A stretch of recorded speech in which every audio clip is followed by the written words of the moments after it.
mes petits loupards, comment ça va? Bienvenue sur JT Box. On est ensemble pour 10, 15 minutes grand max. On va pas non plus s'éterniser sur cette vidéo. C'est un combat poids lourd, mais on va pas se mentir.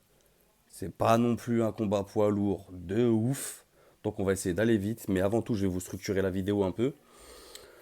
Premièrement, on va parler de l'événement lui-même. Du coup, je vais répéter des problèmes que j'ai dit dans une vidéo précédente. On va être obligé, les gars. Je suis désolé, on va être obligé d'en parler. Deuxièmement, je vais parler des boxeurs, rentrer dans leur style de boxe pur. Et troisièmement, on verra pour l'après, s'il y a un après ou pas. Premièrement, l'événement, les gars. Elles sont où les post-conférences? Regarde, il y a un combat le samedi 9 décembre. ANA contre Progrès. Il y a eu des post-conférences. Les mecs, ils font des photos ensemble. Tu vois, il y a de l'engouement, il y a de la hype. Nous, qu'est-ce qu'on a? Rien. Ils sont où les face-off? Les pesées, la pesée.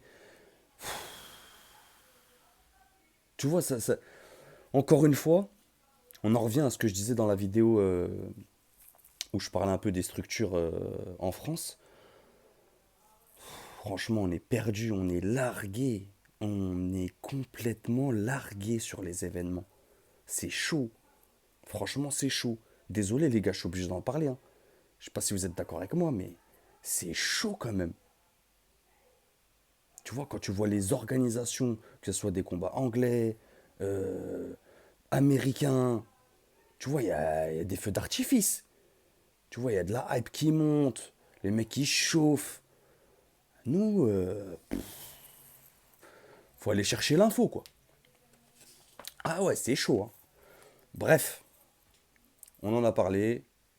Maintenant, on est en famille. Thé, café, infusion. On est ensemble. Tu connais, c'est JT Box. Tony Yoka versus Riyad Meri. 31 ans les deux, droitier, plus de 91 kilos, catégorie poids lourd. Ah ouais, il y a un truc aussi. Riyad Meri, premier combat chez les poids lourds. Parce que avant, il était chez Bridgerweight.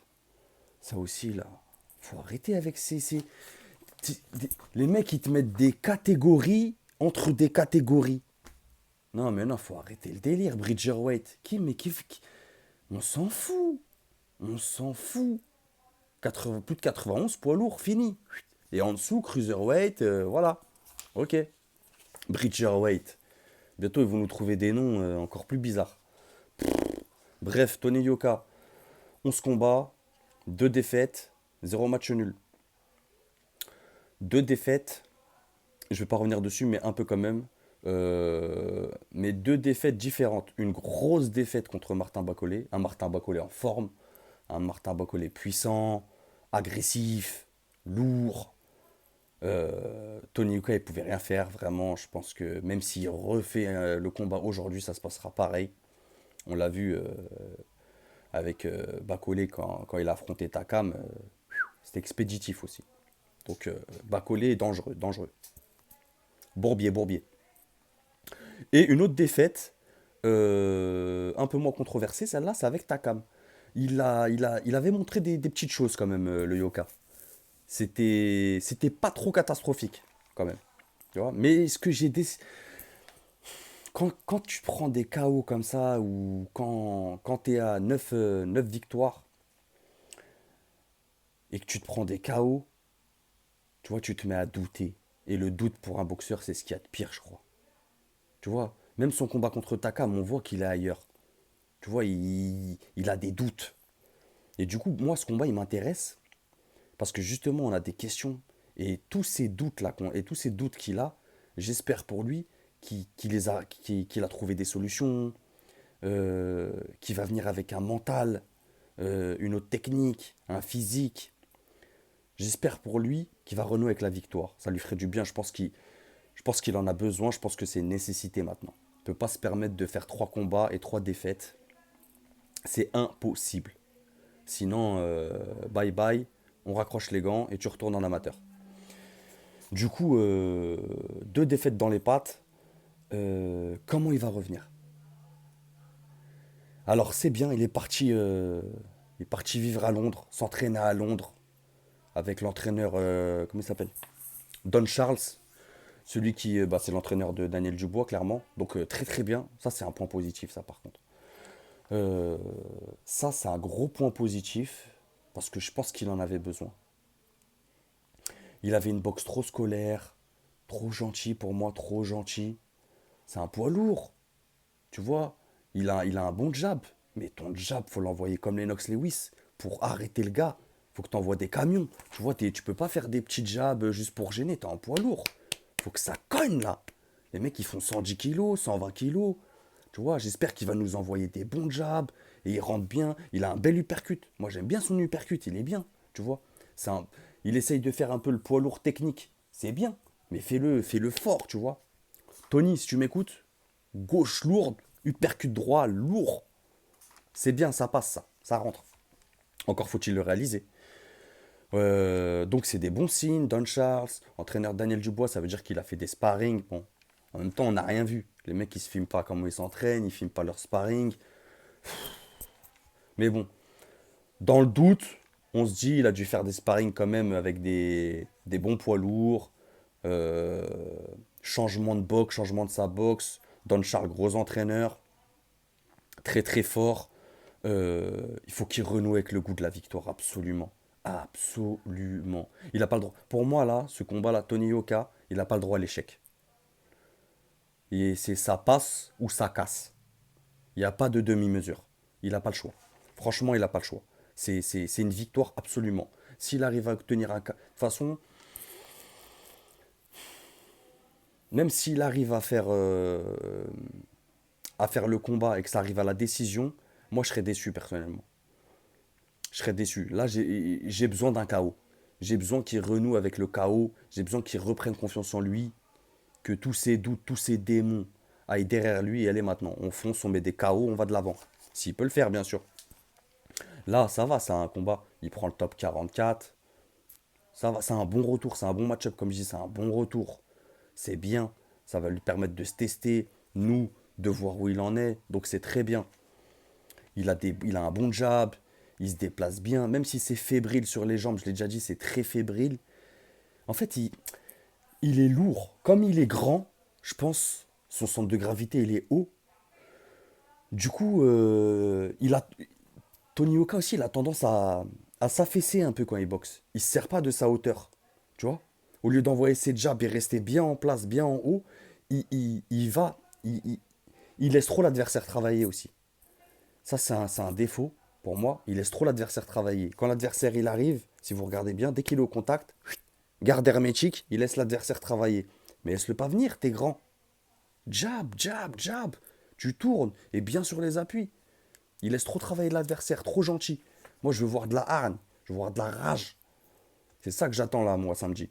Je veux pas voir un Tony Yoka qui tourne, qui nous fait ses jabs, qui laisse l'adversaire travailler, qui s'affaisse. Non, moi, je veux voir un changement de style complet. Et j'espère qu'il va le faire. De toute façon, il a pas le choix. Franchement, il a pas le choix. Et en plus, Riyad Mehri, en choisissant cet adversaire, je sais pas s'ils sont entendus sur ça et tout, mais c'est un bon adversaire pour Tony Yoka. Parce que Riyad Mehri, là on va parler de Mehri un peu, droitier, top 44 chez BoxRec, c'est quand même 31 combats hein, les gars. 31 combats. 2 défaites, 0 match nul, il revient d'une défaite aussi contre Kevin Lerena. Donc les deux ils ont des choses à prouver, il y a de l'amertume un peu. Ah ça peut faire un beau combat mais j'entends bien les gars. Un beau combat en France. On est d'accord. Il vient des Bridgerweight, donc pour lui, premier combat en poids lourd, il a dû prendre du poids quand même, parce que Yoka, on n'a pas vu les peser, mais de souvenir, il est pas en dessous des 108, hein. 108 kilos. C'est quand même des chars d'assaut, les gars, hein. Donc, à la base, Riyad Mehri, ça devait faire moins de 91 ou 80 ou 92, un truc comme ça. J'espère qu'il a pris des kilos, hein. Ça va être dur pour lui, hein, parce il est pas très mobile, mais il fixe et il cadre. C'est un bon fixeur et il a un bon cadrage, tu vois. Mais ouais, du coup, c'est un boxeur, il est plus petit. Donc l'avantage va pour Yoka, que ça soit en termes de taille, que ça soit en termes de physique, en termes d'expérience. Quand même, Tony Yoka, il a livré quand même des combats contre des top 15. Euh, Même si Meryl a plus de combats, je pense que l'expérience va quand même chez Yoka. euh, Parce qu'il a la pression. Depuis qu'il est passé chez les pros, il a la pression. Tu vois? C'est un petit, on lui a toujours dit faut que tu gagnes, faut que tu gagnes. Et après, ça te met une pression, tu t'en mets à toi-même. Du coup, c'est pas facile. Du coup, ça doit tourner là-dedans dans sa tête, tu vois. Ce combat-là, quand même, je pense, il sait qu'il a attendu, tu vois. Il faut qu'il se relâche, mais c'est pas évident. Du coup, bonne mobilité pour Riyad Mehri. Euh, Attention à Riyad Mehri aussi, j'ai repéré un truc. Tu sais, je regarde les combats, j'analyse, il a tendance à bouger sur la droite. Et bouger sur la droite quand t'as un droitier en face, c'est dangereux. Tu t'exposes. Tu t'exposes à des crochets.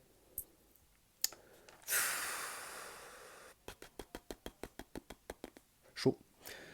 Il boxe trop en reculant. Trop en reculant. Trop attentiste, Riyad Mehri. Trop attentiste et il boxe trop en reculant. Et je me dis que si Yoka, il travaille bien avec son jab, et il place ses uppercuts, et il laisse pas travailler, il laisse pas casser la distance, vu que c'est un boxeur qui est sur le reculoir, ah, attention, ça pourrait se finir vite ce combat, hein. Genre première partie, moi je dis, normalement, Yoka il est favori, les mecs, on est d'accord. Mais ça me choquerait pas qu'il l'éteigne avant la sixième, hein. Ça me choquerait pas du tout. Franchement, après, Riyad Mehri, attention, c'est un bon crochet gauche. Il travaille beaucoup crochet gauche, crochet droit. Tu vois? Il va les faire, les crochets gauche, crochet droit, au corps, et il va les faire aussi en face. En face, tu vois? Donc, faire attention quand même. Peu de travail de jab. Riyad Mehri, c'est peu de travail de jab. Il travaille pas avec son bras avant. C'est rare. Il cadre, il fixe, mais c'est pas foufou, quoi. C'est ça que je veux dire. En tout cas, on va voir ce qu'ils vont donner. Et pour l'après, bah si Yoka, comme je dis, il met un KO avant la sixième ou en première partie de combat, ça peut le remotiver, voir comment il se fight aussi. Il faut voir le combat, hein. Parce qu'il y a un KO, il y a KO et KO. Si c'est des beaux KO, oui. Si c'est un KO vite fait ou il y a des coups bas, bof. Mais si c'est un beau KO, je pense qu'il va monter dans les classements, top 27, hop, il va repasser top 20, et pourquoi pas reprendre. Par contre, il faut qu'il aille doucement. Va doucement. Commence pas à vouloir taper des top 10, ça sert à rien. Ça sert à rien. On l'a bien vu, la marche elle est trop haute, faut attendre, faut y aller doucement. Voilà, tu vois. Il est jeune, il a 31 ans, euh, il a le temps. Il a le temps, mais par contre, faut qu'il gagne ce combat. Il n'a pas le choix. Je le redis encore une fois, c'est une obligation pour lui de gagner ce combat, les gars. Obligatoire. Et Riyad Mehri, il va pas le laisser. C'est un Belge, il vit en France. Voilà, il porte un peu les couleurs de son pays, le gars. Mais bon, on verra samedi 9 décembre. Voilà, je vais pas faire une vidéo trop longue. Euh, Encore une fois, on n'a pas de post-conférence, on n'a pas de pesée, on n'a pas de face-off. C'est fatigant, franchement, c'est fatigant. Je me dis déjà à nous, amateurs de boxe, fans de boxe, on va regarder le combat, mais donnez-nous envie. Alors imagine quelqu'un qui est même pas dans la boxe, tu vois? Comment tu vas lui donner envie? Prenez exemple sur ce qu'ils font à l'UFC, prenez exemple sur ce qu'ils font en boxe en Angleterre, ou en Amérique, ou en Arabie Saoudite. Tu vois, il y a de l'entertainment, il y a des feux d'artifice.